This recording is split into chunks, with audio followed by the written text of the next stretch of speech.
Aquí se inicia La Voz de los Derechos Humanos, un espacio educativo con temas de interés nacional e internacional.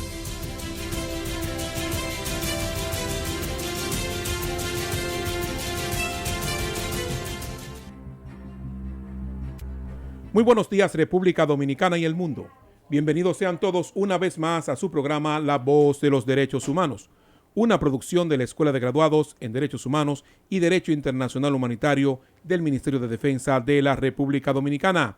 Muy buenos días, Manuel Cordero. Buenos días, Meldrick Sánchez, Cristina Espinal. Muy buenos días, Aníbal Marte. Muy buenos días a todos nuestros radios escuchas. Gracias al Señor por una vez más estar con todos ustedes en el día de hoy en nuestro programa La Voz de los Derechos Humanos. Muy buenos días, Manuel Cordero, Cristina Espinal. Muy buenos días, Meldrick. Buenos días a todos nuestros escuchas. Como dice Meldrick, agradecida del Todopoderoso por permitirnos pues una vez más estar aquí en este programa tan esperado por todos ustedes. Manuel Cordero, muy buenos días. Las lluvias, Manuel. Ay, sí. Mayo haciendo honor a su fama, ¿no? De que es un mes lluvioso. Buenos días a todos, comandante Cristina Espinal, licenciada Meldrick Sánchez, licenciado Aníbal Marte, a cada uno de los oyentes que nos escuchan en este espacio, La Voz de los Derechos Humanos. Como siempre, estamos aquí para llevar esta misión tan loable que es llevarles a ustedes informaciones, culturas sobre los derechos humanos a través de ese espacio en La Voz de las Fuerzas Armadas. Jóvenes, ¿y cómo están las actividades de la escuela?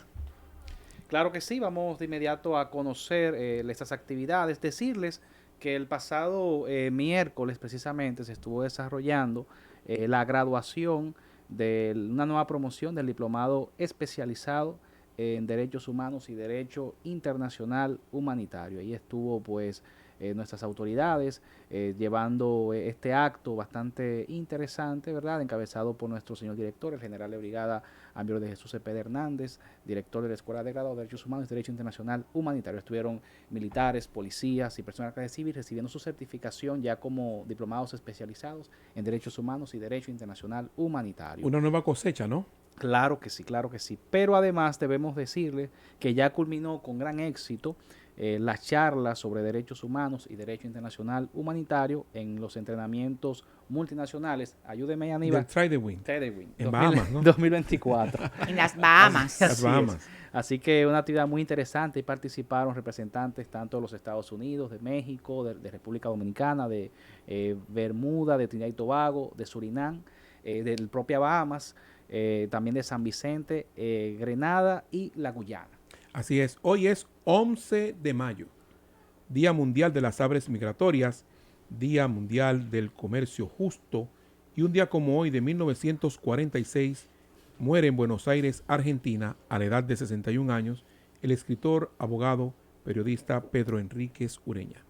La reflexión de la semana: vivir sin leer es peligroso, te obliga a creer en lo que te digan. Quino. El Ejército de República Dominicana es denominado como tal a partir de la Ley número 928 del 17 de mayo de 1928. Sin embargo, ese componente terrestre, definido como Ejército de Tierra en la Constitución de 1844, nació prácticamente con la República, reflejado en las acciones militares desarrolladas por los patriotas la noche memorable del 27 de febrero, encabezados por el trabucazo del prócer Matías Ramón Mella. Ministerio de Defensa, fomento de una cultura ética a través de principios y valores. Deberes del militar: obedecer toda orden de su superior jerárquico que tenga por objeto la realización de servicio acorde con las funciones propias y complementarias de un miembro de las Fuerzas Armadas. Armada de República Dominicana. Esta institución, que de acuerdo al texto constitucional de 1844 se denominó Armada Nacional, nace también con la República, pues sus fundadores se encontraban comprometidos con el proyecto de la creación de la Nación Dominicana. Armada de República Dominicana, una profesión honorable.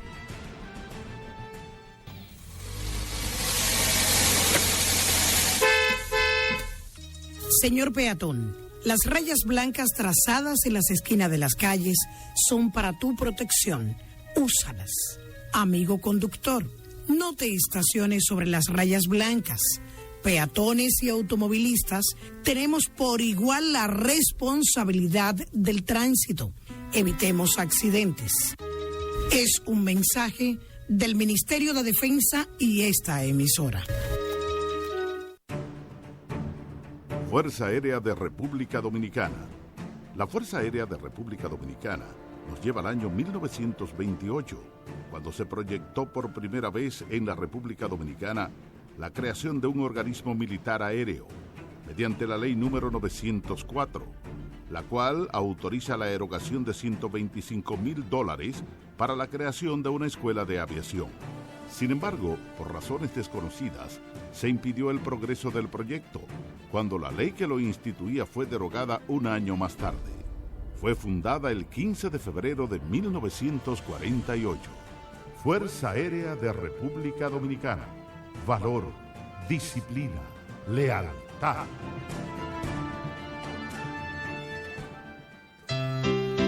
Joven dominicano, el uso de las drogas narcóticas solo te llevan al deterioro físico, mental, moral y a la muerte. Dile no a las drogas. Es un mensaje del Ministerio de Defensa y esta emisora. Usted está escuchando La Voz de los Derechos Humanos.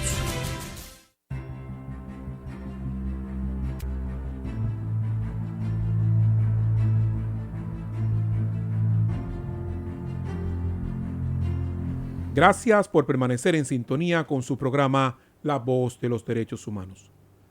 Las tendencias en ciberataques están evolucionando constantemente, con ataques cada vez más sofisticados y dirigidos. En cuanto a la relación con la vulnerabilidad de los derechos humanos, los ciberataques pueden tener impactos significativos en la privacidad, la libertad de expresión y otros derechos fundamentales. Es crucial abordar estos desafíos desde la perspectiva de los derechos humanos para garantizar la protección de las personas en el ciberespacio. En el día de hoy estaremos conversando sobre las tendencias en ciberataques y su relación con la vulnerabilidad de los derechos humanos. Hoy contamos con la presencia en cabina del licenciado Félix Juan Rivera, letrado del Gabinete Técnico de la Suprema Corte de Justicia, con maestría en Administración de Justicia Constitucional por la Escuela Nacional de la Judicatura, una maestría en leyes de la Universidad de Salamanca, maestría en protección de datos de la Universidad Internacional de La Rioja. Ya es parte de la familia Félix Juan, a quien damos la bienvenida en esta mañana. Muy buenos días, Félix Juan. Muy buenos días.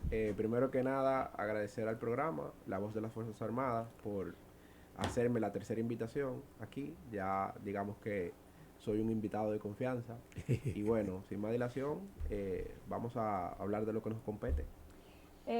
Licenciado Félix Juan, sabemos que la vulneración de los derechos humanos en el contexto de los ciberataques y el robo de datos personales se producen cuando los individuos ven compartida su privacidad y seguridad en línea, ¿verdad? Correcto. Derechos fundamentales que son reconocidos tanto a nivel nacional como a nivel internacional. Y partiendo de esta situación, queremos saber qué es el ransomware y cuáles son algunas de las estrategias más comunes utilizadas para los ciberdelincuentes para llevar a cabo este tipo de ataques. Muy bien. El ransomware, digamos que es un tipo de malware, o mejor dicho, un software malicioso, que su especialidad es, digamos, penetrar a un computador y hacer una especie de secuestro de la información que se encuentra en ese computador. Entre ellas, los datos personales. Y digamos que es un fenómeno relativamente nuevo. El primer caso que se registró fue en el 2016, que ese ransomware se denominó como Petya y atacó una serie de computadores de la empresa Microsoft. Y digamos que el móvil del ransomware, una vez penetra el computador, secuestra la información y los ciberdelincuentes, a cambio de esto, piden una recompensa. Por lo general, piden una recompensa a través de Bitcoin o cualquier tipo de criptomoneda. Y las estrategias más utilizadas para realizar un ataque de ransomware es a través del phishing, que es el envío de un correo electrónico personalizado y con ánimos con ánimo de engañar al remitente, quien recibe el correo, y luego de que pincha un enlace, pues ahí inmediatamente empieza a operar el ransomware. Una de las características que tiene es que una vez penetra a un computador, todos los computadores que estén conectados a esa red quedan comprometidos y bueno, lo que el ciberdelincuente busca, más allá de encriptar la información, es pedir una recompensa a cambio. Es decir, que es un crimen, ¿verdad?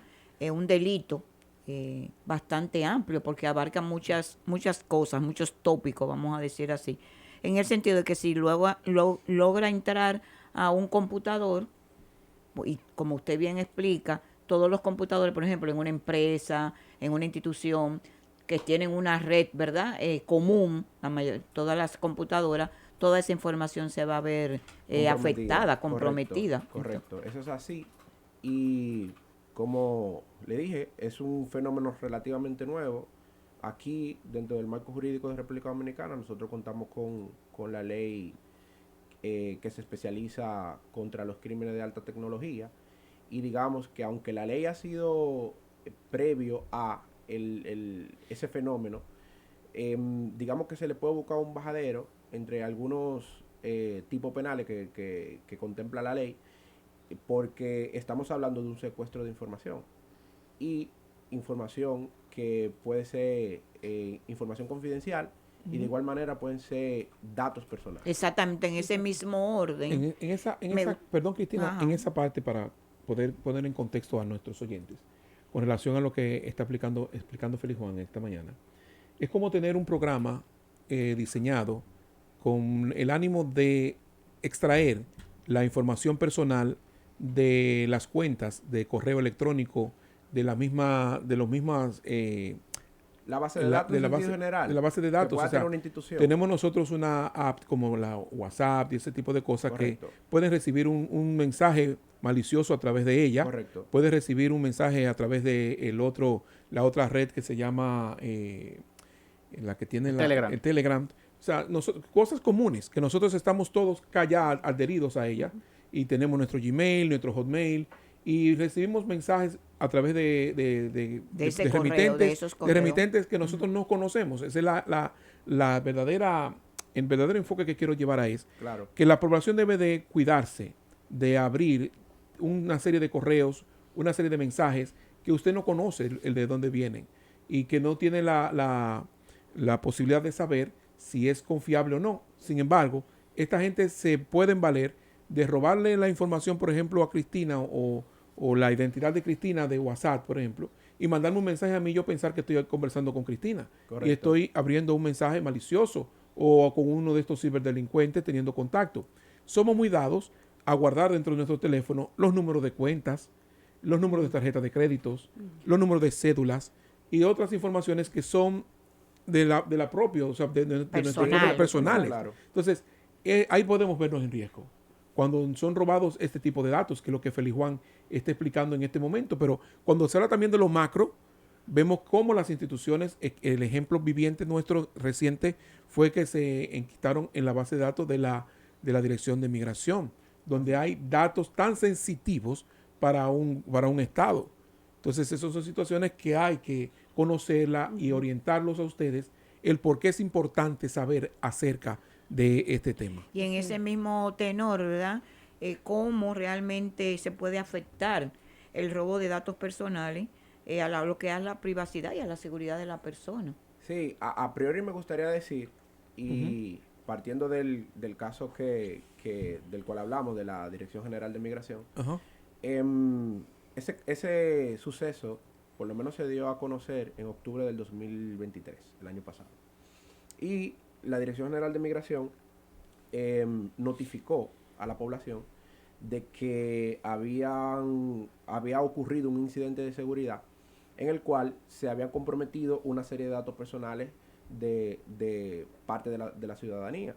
Entre ellos nombre, dirección, número de pasaporte, fecha de nacimiento, etcétera. Entonces, hubo un grupo de ciberdelincuentes llamado Ricidia que digamos, ellos se hicieron responsables de decir que fueron ellos que a través de un ransomware encriptaron la información de la Dirección General de Migración, con el objetivo de poner esa información en la dark web, que digamos que es una red oscura en la cual se mercadea una serie de cosas ilegales, y ahí se pusieron en subasta esa información de la Dirección General de Migración, y en principio estaban pidiendo 25 Bitcoin, que eso en ese momento equivalía a unos 37 millones de pesos. Uy. Entonces, mucho. Entonces el robo de la información puede tener una amplia gama de impactos negativos, y podemos decir entre ellos que corremos el riesgo de que nos suplanten la identidad, porque imaginemos que la persona que haya adquirido esa base de datos, no sabemos la finalidad, pero alguna finalidad benigna no tendría. Claro. Entonces, digamos que cualquiera de nosotros va a estar expuesto a que nos suplanten la identidad, y a través de eso puedan abrir una cuenta de banco, solicitar un crédito, estafarnos. Digamos que podemos ser víctimas de acoso digital, porque claro, ya con esa información, digamos que se maneja mínimamente, se crea un perfil de esa persona, y ya yo tengo contacto contigo o con cualquier persona de tu familia, y puedo realizarle un acoso porque ya manejo una serie de información, y puedo hacer que tú hagas acciones delictivas. Entonces, esas son algunas de las cosas a las cuales nosotros nos enfrentamos. Y vincularlo a una serie de situaciones que lo pueden poner en riesgo financiero también, porque es lo que tú estableces. A través de la suplantación de la identidad, yo me llamo Juan Pérez, pero en realidad extraigo los datos o suplanto los datos de Federico Almonte, por ejemplo, por decirte un nombre. Y a través de ese nombre que yo he suplantado, esa identidad suplantada, voy a un banco y hago un préstamo a nombre del suplantado. Correcto. Entonces, ¿a quién le tiene el crédito afectado? Al suplantado. Porque a la hora de Juan Pérez nunca pagó el préstamo. Entonces, ahí hay un problema de suplantación de identidad. Pero la suplantación de identidad no solamente se va a ver a nivel de la cédula, sino también se va a ver a nivel de los registros del estado civil de la persona. Y vemos cómo muchas veces se hace la suplantación en el acta de nacimiento de una persona. Cómo también la suplantación puede afectar un acta de defunción, cómo puede afectar un acta de matrimonio, y así sucesivamente.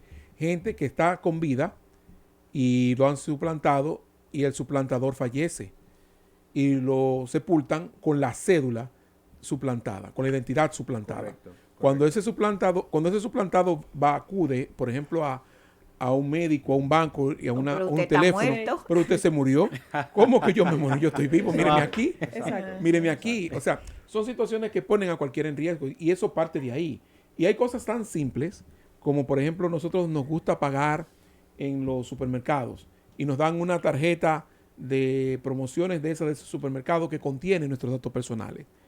Esa tarjeta, al momento de usted hacer ese pago, en la factura refleja su nombre y refleja una serie de datos de su identidad en esa factura. Y a veces la dejamos hasta tirada donde quiera, esas facturas, esos vouchers. Rompa ese voucher, rompa esa factura si no la va a necesitar para asuntos financieros.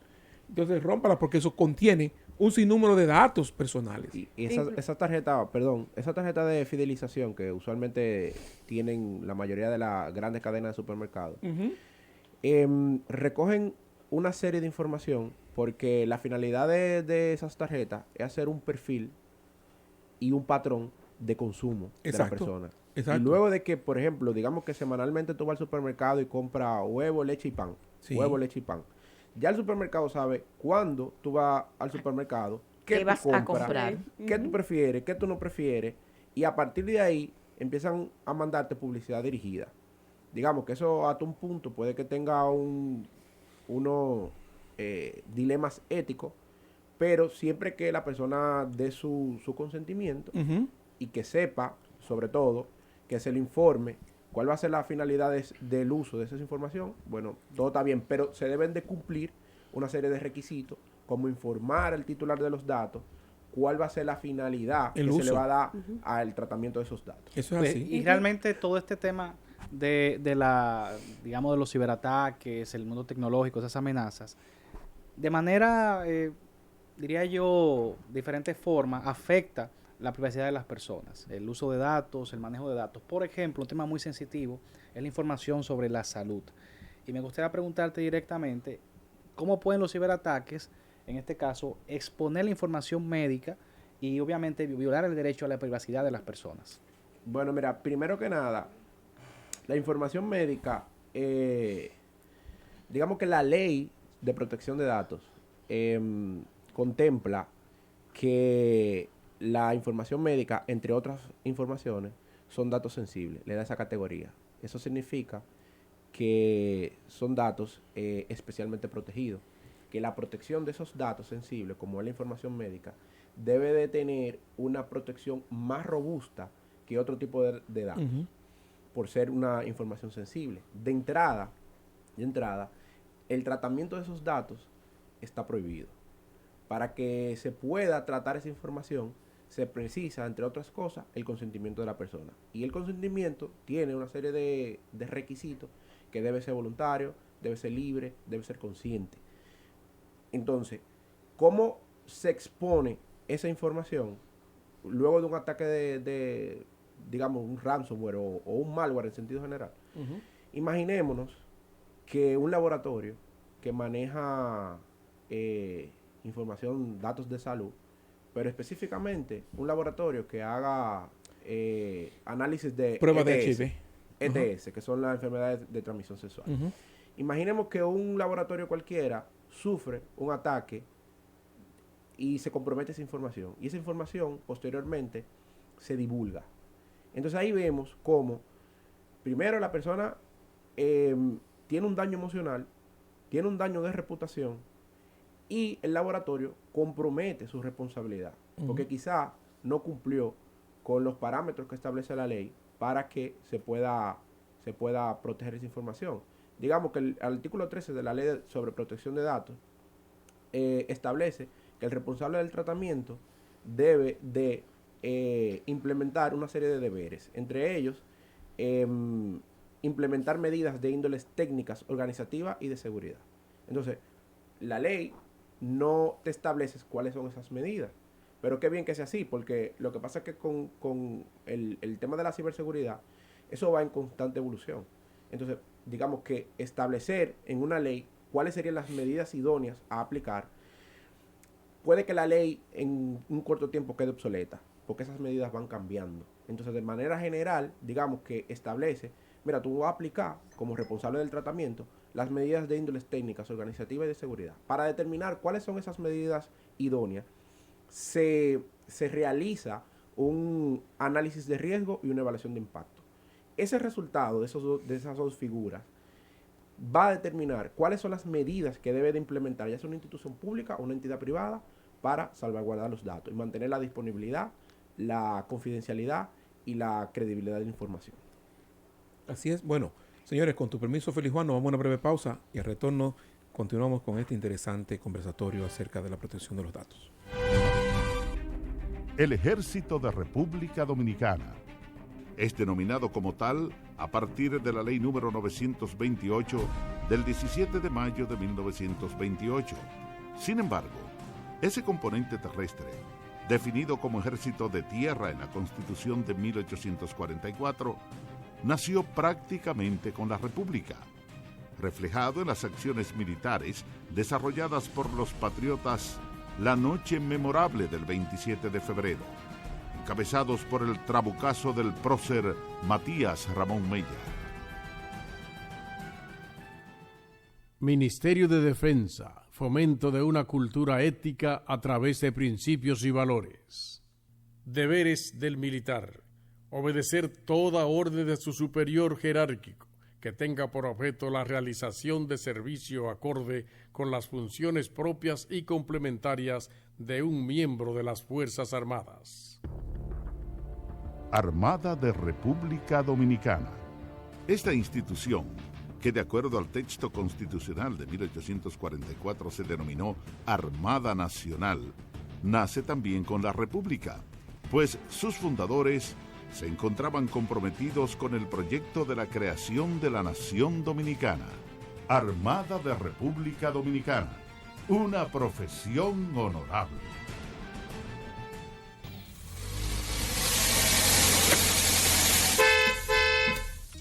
Señor peatón, las rayas blancas trazadas en las esquinas de las calles son para tu protección. Úsalas. Amigo conductor, no te estaciones sobre las rayas blancas. Peatones y automovilistas tenemos por igual la responsabilidad del tránsito. Evitemos accidentes. Es un mensaje del Ministerio de Defensa y esta emisora. Fuerza Aérea de República Dominicana. La Fuerza Aérea de República Dominicana nos lleva al año 1928, cuando se proyectó por primera vez en la República Dominicana la creación de un organismo militar aéreo, mediante la Ley número 904, la cual autoriza la erogación de $125,000 para la creación de una escuela de aviación. Sin embargo, por razones desconocidas, se impidió el progreso del proyecto, cuando la ley que lo instituía fue derogada un año más tarde. Fue fundada el 15 de febrero de 1948. Fuerza Aérea de República Dominicana. Valor, disciplina, lealtad.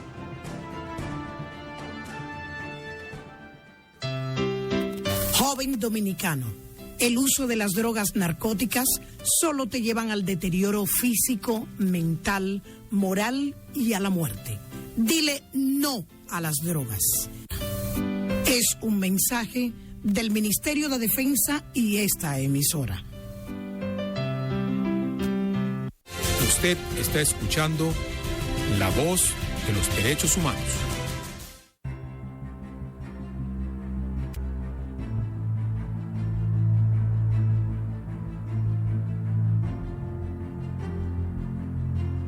Gracias por permanecer en sintonía con su programa La Voz de los Derechos Humanos. Si nos acaba de sintonizar, les informamos que en el día de hoy estamos conversando sobre las tendencias en los ciberataques y su relación con la vulnerabilidad de los derechos humanos. Y para ello nos acompaña el licenciado Félix Juan Rivera, letrado del Gabinete Técnico de la Suprema Corte de Justicia, con maestría en Administración de Justicia Constitucional por la Escuela Nacional de la Judicatura, una maestría en Leyes de la Universidad de Salamanca, maestría en Protección de Datos de la Universidad Internacional de La Rioja, que nos está dando un banquete esta mañana acerca de la protección de nuestros datos, la protección de nuestras aplicaciones, de nuestros celulares, de nuestras computadoras y todo lo demás.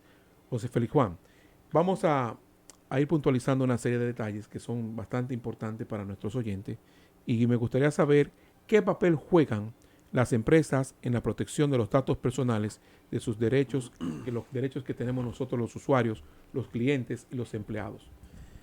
Sí, mira, me gustaría retomar el comentario que hice antes de la pausa, porque es bien importante que se entienda que las empresas, y no solamente las empresas, también las instituciones públicas, inmediatamente tratan datos personales. La ley señala que se convierten en responsables del tratamiento y tienen una serie de deberes a cumplir. Y decía que entre esos deberes está el aplicar medidas de índoles técnicas, organizativas y de seguridad. Entonces, ahí debemos de hacer una pausa para entender que la ley no provee, digamos, cuáles serían las medidas específicas a aplicar, porque digamos que son conceptos más generales. Y qué bien que sea así, porque en la medida en que una empresa realiza dos figuras que se exigen dentro de la ciberseguridad, que es un análisis de riesgo y una evaluación de impacto, el resultado de ese análisis de riesgo le va a decir a una institución pública o a una empresa el nivel de madurez que va a tener o que tiene la empresa en cuanto a las medidas que aplica para mitigar los ciberataques. Y la evaluación de impacto te va a arrojar una serie de medidas prácticas que, digamos que dentro de la necesidad que arroja la institución, pues en esa dirección tú debes entonces de aplicar esas medidas. Esas medidas pueden ser, por ejemplo, medidas organizativas, pueden ser como no comunicar datos personales vía correo electrónico o vía una llamada. También que, por ejemplo, en las instituciones y en las empresas se utiliza mucho el transportar un disco duro o una memoria USB que contenga información, y digamos que puede que para la destrucción de esa información se debe de tener en cuenta de que digamos, se destruya la información que posea el USB o el disco duro para posteriormente entonces destruir el disco duro. Es decir, lo que quiero decir, que no se puede desapoderar la institución del disco duro. Vamos a botarlo porque ya no nos sirve.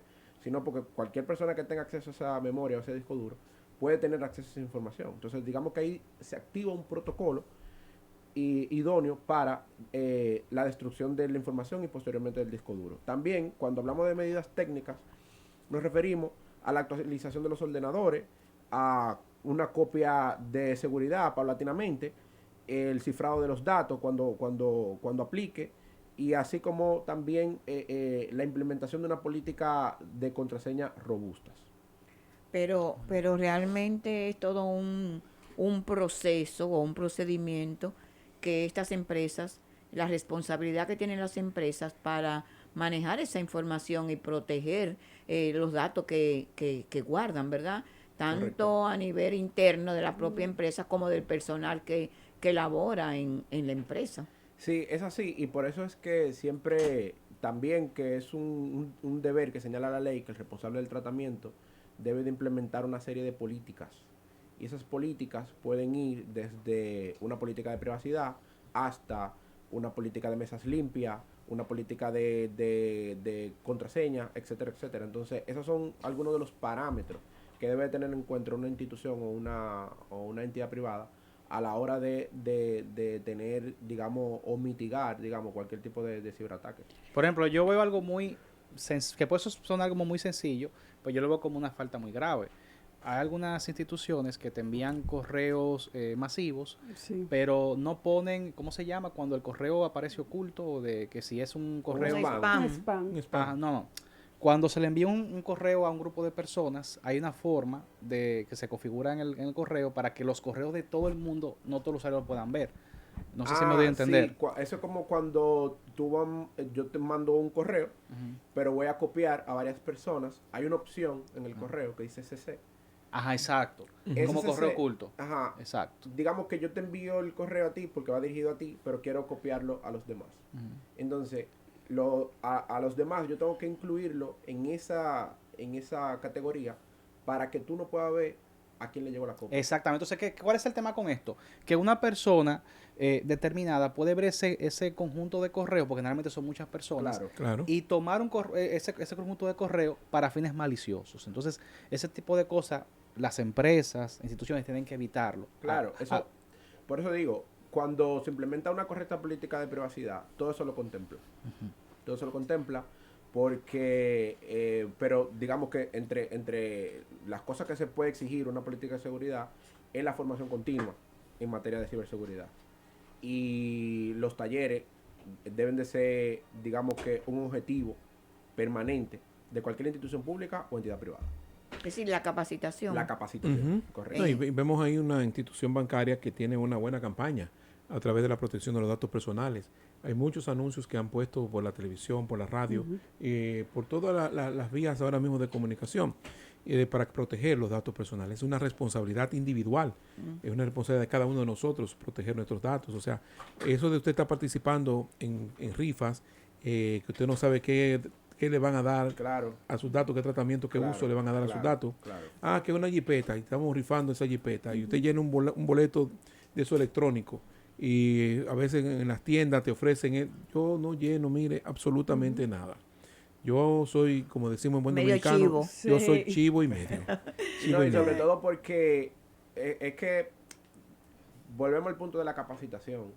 Porque luego de que tengamos una cultura robusta de la protección de datos, vamos a saber que en el momento en que alguien se convierte en responsable del tratamiento, tiene la obligación de decirnos a nosotros cuál es la finalidad que le va a dar el uso de esos datos.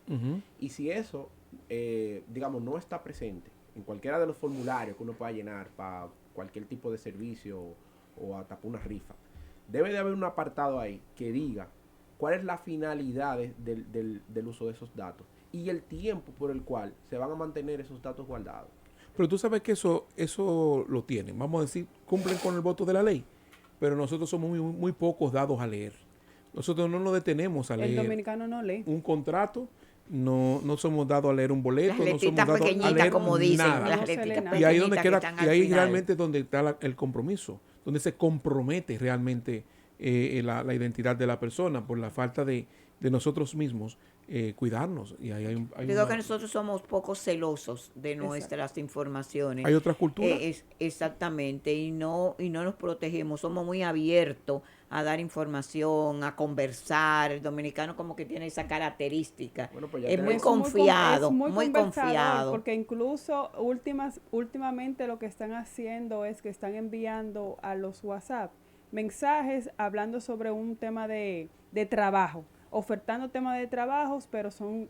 Exactamente. Me da mucha risa porque Escúchame que te interrumpa. Hace unos días a un compañero le llegó un mensaje, entonces él se puso a hablar con él, pero era para tratar de él sacarle la información a la persona que le estaba escribiendo, y al final él le dijo, ok, vamos a hacer lo siguiente, como tú no me quieres decir tu ubicación, yo lo que voy a hacer es que voy a mandar una solicitud al director de dirección de servicio penitenciario para que a ti te manden a trasladar la victoria a este tribunal, y punto. Y ahí se cayó la conversación. No, es un problema. era que debe decir que una breve anécdota, precisamente por lo que estamos hablando. Yo recuerdo que en una ocasión yo estaba en la sala de espera de un laboratorio y me senté al lado de una señora. Y la señora, en esos 8 o 10 minutos que yo duré ahí sentado al lado de ella, me contó literalmente su vida. De que su papá tenía no sé qué, que esto, y que su hermano que vivía Y que lo en habían Estados llevado a Unidos. tal sitio a hacerle análisis Todo, y eso. todo. Es que somos Y muy... lo una chulo serie de que publicamos información. en nuestra vida también en las redes sociales. Sí, Hoy ya me eso desayuné es pan con huevo y lo publico, pan con huevo. Y el que te va a hacer una maldad sabe que te gusta el pan con huevo. Exacto. Y hoy estoy en la emisora y me tiro la foto en la emisora. Ah, él va a una emisora. Y, Estoy de viaje. O sea, estoy de viaje. Ah, no está de viaje. Está fuera de la casa. Y todo lo publicamos. O sea, que es una situación que el que te quiera dar seguimiento a través de las redes sociales lo puede lograr. Entonces, Y son- en ese sentido, Aníbal, ahí entonces entra el papel de los ciberdelincuentes. Correcto. ¿De qué forma, de qué modo los ciberdelincuentes, verdad? Pueden utilizar esos datos nuestros, esos datos personales, Ujú. para cometer sus fraudes. ¿verdad? Definitivamente yo creo que, Financieros, claro, básicamente. yo creo que ustedes han dado en el punto y esa respuesta la podemos responder con lo mismo que hemos hablado, porque por ejemplo, ya en el entorno o en el mundo ya que nos toca vivir, que ha sido cambiante, vivimos en una era digital donde las personas se ven en la necesidad, si se quiere, de publicar todo lo que estamos haciendo. Y así mismo como publicar que me voy de viaje o cualquier desayuno o la ubicación de donde me encuentro, porque en principio parece cool, pues los ciberdelincuentes se valen mucho de una figura que se llama la ingeniería social, que básicamente es a priori yo estudiar a las personas, recopilar la mayor información que yo pueda de esa persona. Y ya luego de que yo manejo toda esa información yo la puedo utilizar ya sea para robar la identidad, hacer una suplantación de la identidad y como dijimos ahorita más temprano, poder, no sé, con malas intenciones, sacar una cuenta, solicitar un crédito a nombre de una persona y posteriormente tú te das cuenta de que solicitaron un crédito, que tú tienes una deuda de algo, de un producto que tú no solicitaste. Exacto. Pero la cosa tampoco queda ahí, sino que también a nivel empresarial y a nivel de internacional, o sea, a nivel de gobierno, se ha utilizado mucho lo que es el espionaje. Y a través de la ingeniería social, no solamente las empresas, por un tema de competencia, yo voy a espionar a otra empresa para saber más o menos por dónde van los tiros y yo realizar una estrategia comercial partiendo de la información confidencial que manejo de la otra empresa, sino que también eso pasa a nivel transnacional, a nivel de gobierno. Hay gobiernos que cuentan con un departamento especializado solo para espionar otro tipo de gobierno. Entonces, por ejemplo, el caso de wow, se me fue el nombre, que era un asimilado de Ese Edward Snowden, ¿no? Edward Snowden, Ajá. gracias. Edward Snowden se hizo muy famoso porque fue una persona que trabajaba en un departamento de inteligencia del gobierno de los Estados Unidos, y él expuso, digamos, que los Estados Unidos en su momento habían espionado una serie de políticos de otros países, entre ellos como por ejemplo Reino Unido, y ya partiendo de esa información, el mundo se dio cuenta que Estados Unidos tenía un departamento especializado para espionar otros gobiernos. Entonces, eso es un fenómeno que no solamente pasa a nivel local de una persona a otra por el solo hecho de querer robar algún activo financiero, sino que también a nivel empresarial y a nivel de gobierno también. No, y que hoy en día con lo que es la globalización, el mundo actual, ¿verdad? Se vale de los medios, de este tipo de medios, para poder llevar a la delantera, vamos a decir. Lo podemos ver en todo lo que son estos conflictos armados que tenemos hoy en día activos, ¿verdad? Lo vemos en Rusia, Ucrania, el problema de Rusia, Ucrania. Es decir, que ya lo que es el ciberataque no es solamente y el ciberespionaje y el crimen y todo eso. Es una cuestión generalizada que quizá al inicio uno lo veía como algo del futuro, como no, eso no lo vamos a ver ahora, eso lo vamos a ver en el año 2000 tanto, pero sin embargo ya lo tenemos aquí, ¿verdad? Y en todos los ámbitos de la vida diaria, de la vida cotidiana. Entonces, Manuel. En ese mismo orden, estimado licenciado Rivera, quiero preguntarle que cuáles serían los desafíos éticos, sobre todo, que plantea el acceso no autorizado de datos personales, especialmente en el contexto de la investigación y análisis de datos. Mira, para responder esta pregunta, yo quiero tomar como ejemplo un caso que está pasando aquí en República Dominicana, que vale la pena que lo abordemos. Y recientemente se puso en circulación la Estrategia Nacional de Inteligencia Artificial, mejor conocida como ENIA. Y esto ha sido gracias al Gabinete de Innovación y Desarrollo de la Presidencia y de la Oficina Gubernamental de Tecnología de la Información y la Comunicación, la OPTIC. La ENIA, yo recientemente hice un trabajo de investigación para publicar un artículo sobre los dilemas éticos que pudiese traer la estrategia en materia de protección de datos. La estrategia cuenta con un pilar que se denomina gobierno inteligente. Este pilar, digamos que, entre otras cosas, pretende modificar la ley 172-13, que es la ley de protección de datos. Pretende también fortalecer los controles sobre los datos personales hacia los usuarios. Pretende también robustecer los principios que establece la ley y crear una entidad que sea la responsable de supervisar y garantizar el cumplimiento en materia de protección de datos. También esa entidad, digamos, que va a tener a cargo brindar asesoría y promover una cultura de protección de datos y privacidad. Entonces, dicho eso, ¿cuáles serían los dilemas éticos que yo veo o que yo descubrí en mi investigación? Primero, que cuando se utiliza la inteligencia artificial y sobre todo, digamos que una empresa, y aquí hay muchísimas empresas, grandes empresas que están utilizando inteligencia artificial como, por ejemplo, un chatbot o un asistente virtual, que ya eso es muy común, que cualquier empresa tenga un chatbot. Eso es inteligencia artificial pura y dura. Entonces, ¿qué pasa? Que la ley contempla el consentimiento informado y explícito del usuario. Entonces, ¿dónde entra el dilema ético? que esos modelos de inteligencia artificial muchas veces manejan bastante información de los titulares y se hace muy cuesta arriba, digamos, poner en conocimiento al titular de los datos de cuál va a ser la finalidad, porque la inteligencia artificial, uno de sus virtudes o sus defectos, ya veremos según lo analicemos, es que tiene un aprendizaje continuo, no deja de aprender. Entonces, otro dilema ético es el tiempo de almacenamiento de la información. Y precisamente como la inteligencia artificial se mantiene en un constante aprendizaje de los datos que maneja, se hace muy difícil, porque hay un principio en la ley, o por lo menos en la protección de datos en sentido general, hay un principio que es el principio de limitación de la conservación de los datos personales. Es decir, tú como responsable del tratamiento de los datos personales, dentro de tu política, tú recoges datos para X finalidad. Tú debes de informarle al titular de los datos por qué tiempo tú almacenas esos datos.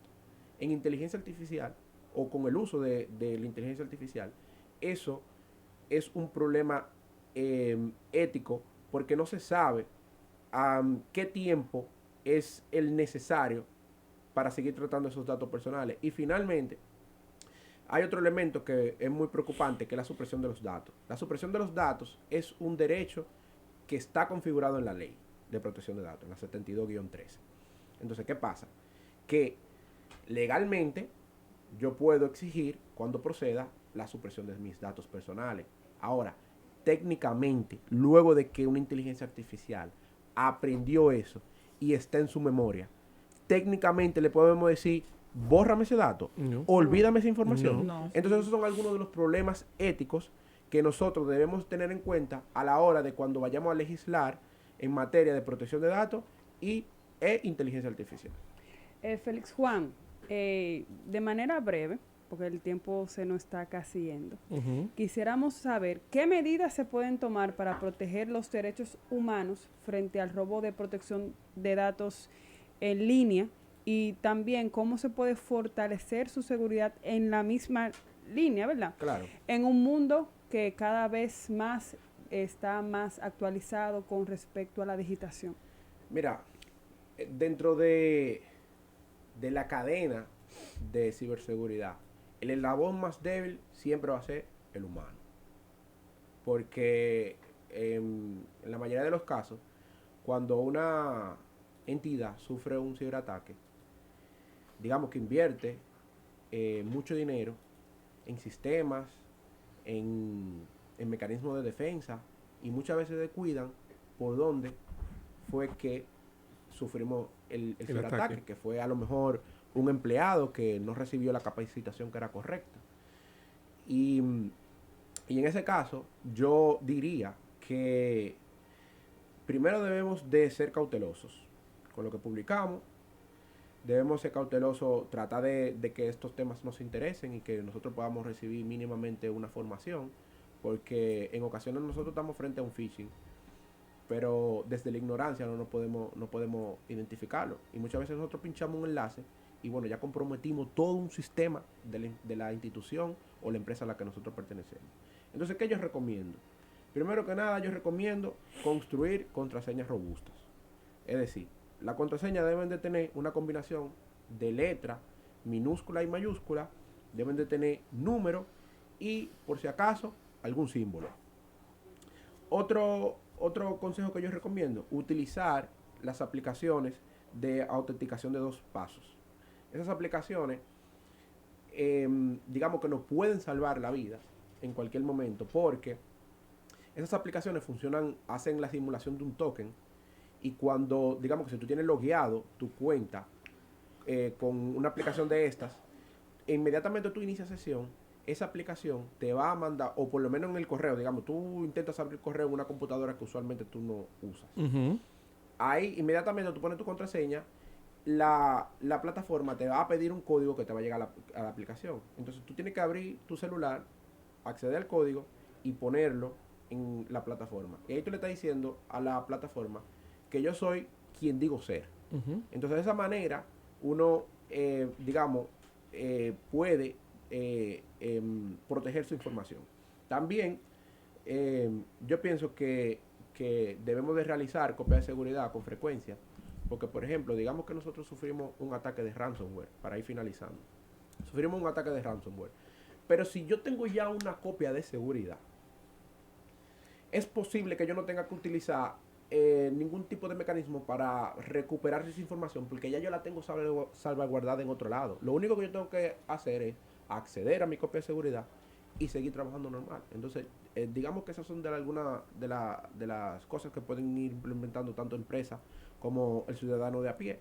Utilizar contraseñas robustas, utilizar aplicaciones de autenticación de 2 pasos y evidentemente realizar su copia de seguridad.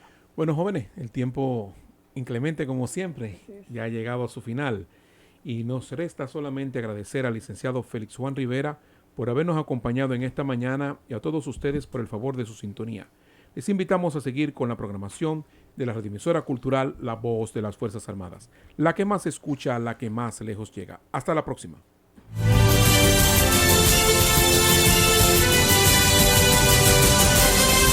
Y aquí finaliza La Voz de los Derechos Humanos. Hasta la próxima.